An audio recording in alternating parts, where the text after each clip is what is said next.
বাপ রে, কি বৃষ্টি কি বৃষ্টি! এই বৃষ্টি যে কবে থামবে কে জানে। ঠিক কি বলছিস, এই বৃষ্টি যে কবে থামবে কে জানে। এই স্যার এসেছে। Good morning sir. Good morning sir. বসে থাক বসে থাক, দাঁড়ানোর কোনো দরকার নেই, খুব জোরে বৃষ্টি হচ্ছে। স্যার, আজ এত বৃষ্টি হচ্ছে এত বৃষ্টি হচ্ছে, বৃষ্টিতে আমি তো স্কুলটাই দেখতে পাচ্ছিলাম না। আমিও স্যার বৃষ্টিতে স্কুলটাই দেখতে পাচ্ছিলাম না। আমি তো ভুল করে স্কুল ভেবে ওই স্কুলের পাশের যে গরুর খাটাল আছে ওই খাটালের মধ্যে ঢুকে পড়েছিলাম। স্যার আমি তো বৃষ্টিতে নিজের ক্লাসরুমটাই চিনতে পারছিলাম না, ভুল করে প্রিন্সিপালের রুমে ঢুকে পড়েছিলাম। লেবু, এত বৃষ্টিতে তোর কোনো অসুবিধা হয়নি?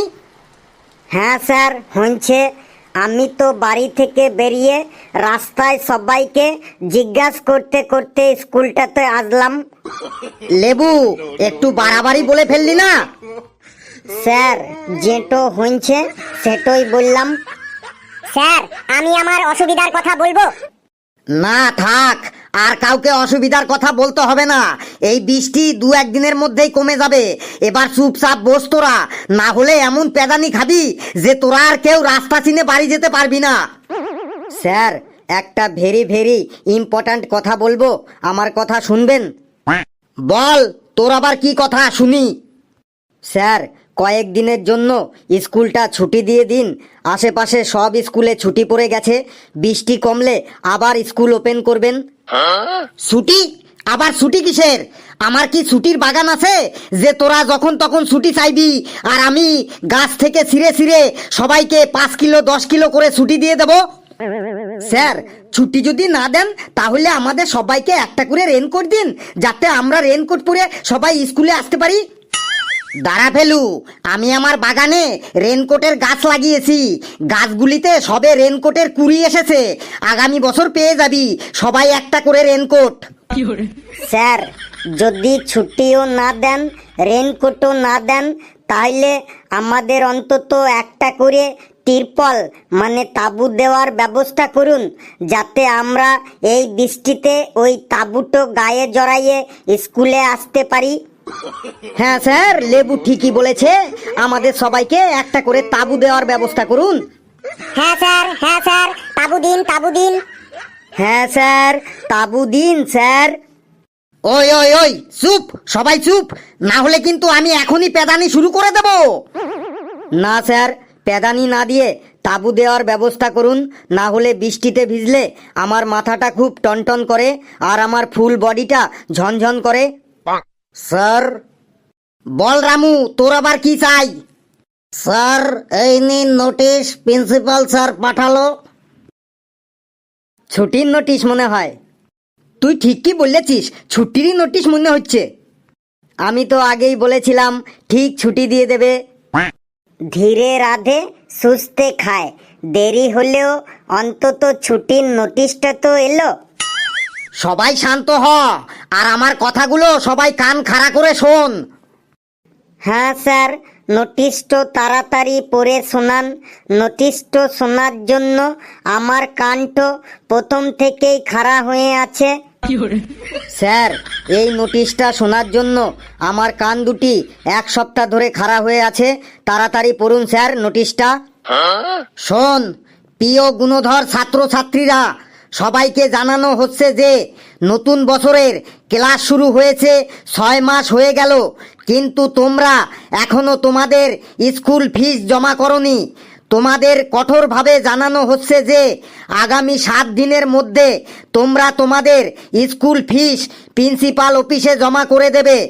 যে ছাত্র 7 দিনের মধ্যে ফিস জমা না করবে তার নাম কেটে তাকে ধাক্কা দিয়ে স্কুল থেকে তাড়িয়ে দেওয়া হবে। এটি তোমাদের সকলের আদরের প্রিয় প্রিন্সিপাল স্যার। এই, এবার বল, তোদের মধ্যে কার কার এখনো স্কুল ফিস জমা দিতে বাকি আছে? দাঁড়া।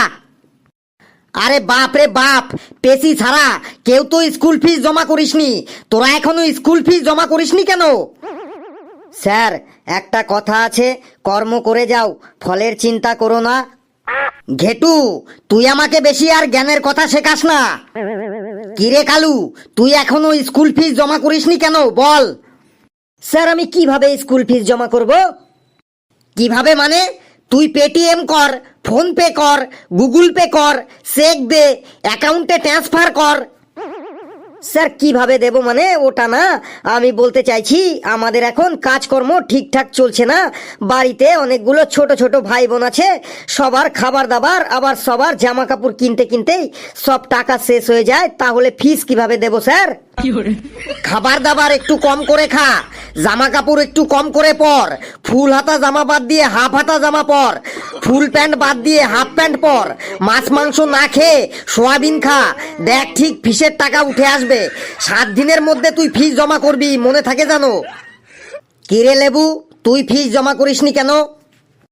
স্যার 12 দিন ধরে আমি ওষুধ খাচ্ছি স্যার। মেলাতে চিলি চিকেন খেয়ে আমার 12 দিন ধরে পেটটোতে খুব ব্যথা করছিল, তাই ফিসের টাকাটো দিয়ে আমি ওষুধ কিনে খাচ্ছি, তাই ফিস দিতে পারিনি স্যার। কিন্তু স্যার ফিসটো আমি দিন দেব, পেটটো ঠিক হলেই ফিসটো আমি দিন দেবো স্যার, আপনার দিব্যি স্যার। স্কুলের ফিসের থেকেও তোর ওষুধটার বেশি গুরুত্ব হয়ে গেল? মানে ওষুধটারই গুরুত্ব বেশি আর স্কুল ফিসের কোনো গুরুত্ব নেই, তাই তো? এটা কি তুই তোর মামার বাড়ি পেয়েছিস? ওষুধ অনেক খেয়েছিস, আর খেতে হবে না, বেশি ওষুধ খেলে সাইড এফেক্ট হয়ে যাবে। এবার স্কুল ফিসটা তাড়াতাড়ি দে, না হলে পড়াশোনা না করলে তোর জীবনটা একদম বরবাদ হয়ে যাবে। কিন্তু 1 সপ্তাহের মধ্যেই তুই যেন স্কুল ফিস দিস। চুপচাপ বস। কিরে ঘেটু, তোর ফিস এখনো জমা করিসনি কেন? তোর কি প্রবলেম? তোর পুরো 3 বছরের ফিস বাকি, পুরো 1.5 লাখ টাকা। কবে দিবি তুই ফিস? 1 সপ্তাহের মধ্যে তুই যদি ফিস না দিস, তাহলে প্রিন্সিপাল স্যারকে বলে তোর নামে আমি কেস করে দেবো। বলেন কি স্যার? 1.5 লাখ টাকা? 1.5 লাখ টাকা কি করে হয় স্যার? স্যার 1.5 লাখ টাকা কি করে হয় আমাকে বোঝান স্যার। 1.5 লাখ টাকা কি করে হয় এটাও তুই জানিস না? এটাও তোকে বলতে হবে? হ্যাঁ স্যার, 1.5 লাখ টাকা বাড়ির কাছে, কি করে 1.5 লাখ টাকা আমার বাকি আছে স্যার? আমাকে একটু বুঝিয়ে দিন স্যার। 1.5 লাখ টাকা কি করে হয় শোন। স্কুলে এসে এত ফ্যাসিলিটি পাচ্ছিস, latrine, bathroom, light, fan, geyser, water filter, free wifi, cycle stand, তারপর এত এত সাবজেক্ট পড়ানো হচ্ছে, English, math, Bangla, history, geography, physics, chemistry, drawing, সঙ্গীত, ড্যান্স, তারপর বিভিন্ন খেলাধুলা, cricket, football, hockey, gymnastic, ludo, kabaddi, এইগুলো সব শেখানো হচ্ছে, তার জন্যই ফিস নেওয়া হচ্ছে, বুঝলি? এবার বাপ রে, এই জন্য এত ফিস? স্যার এক কাজ করুন, ওখান থেকে ল্যাট্রিনটা বাদ দিয়ে দিন, কারণ আমি বাড়ি থেকেই ল্যাট্রিন করে আসি। জলের খরচটাও বাদ দিন, আমি বাড়ি থেকে জলের বোতল নিয়ে আসি। সঙ্গীত, ড্যান্স আর ফ্রি ওয়াইফাইটাও বাদ দিন, কারণ আমি স্কুলে এসে কখনো কোনো দিন মোবাইলে রিল বানাইনি। আর খেলাধুলার কথা বলছেন, আমি তো স্কুলে এসে কোনো দিন খেলিইনি। আমি বাড়িতে একটা খেলাই খেলি, সেটা হলো লুকোচুরি। এই সব বাদ দিয়ে এবার বলুন আমার ফিস কত হলো? বাপরে বাপ, ফিসের কথা শুনে তুই পাগল হয়ে গেলি না তো? তুই বস, তোকে পরে দেখছি আমি ঘেটু। কি রে ফেলু, তোর ফিস কেন বাকি পড়ে আছে?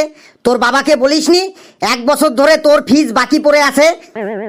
স্যার আমি বাবাকে ফিসের কথা বলেছি, আমি বলেছি ফিস দাও, না হলে রোজ স্যার আমাকে ফিস জমা করার জন্য চিল্লাচিল্লি করে। শুনে তোর বাবা কি বলে?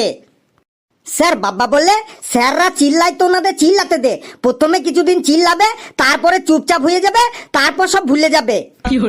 তুই কালকে তোর বাবাকে স্কুলে নিয়ে আসবি, চুপচাপ বস। স্যার একটা কথা বলবো। কি বলবি বল। স্যার ফিসটা একটু কম করা যাবে না? কেন ফিস কম করব কেন? স্যার আপনি তো অনেকদিন আগে একবার আমাদের বলেছিলেন যে ক্লাসে ভালো রচনা বলতে পারবে তার ফিসটা একটু কনসেশন করে দেওয়া হবে।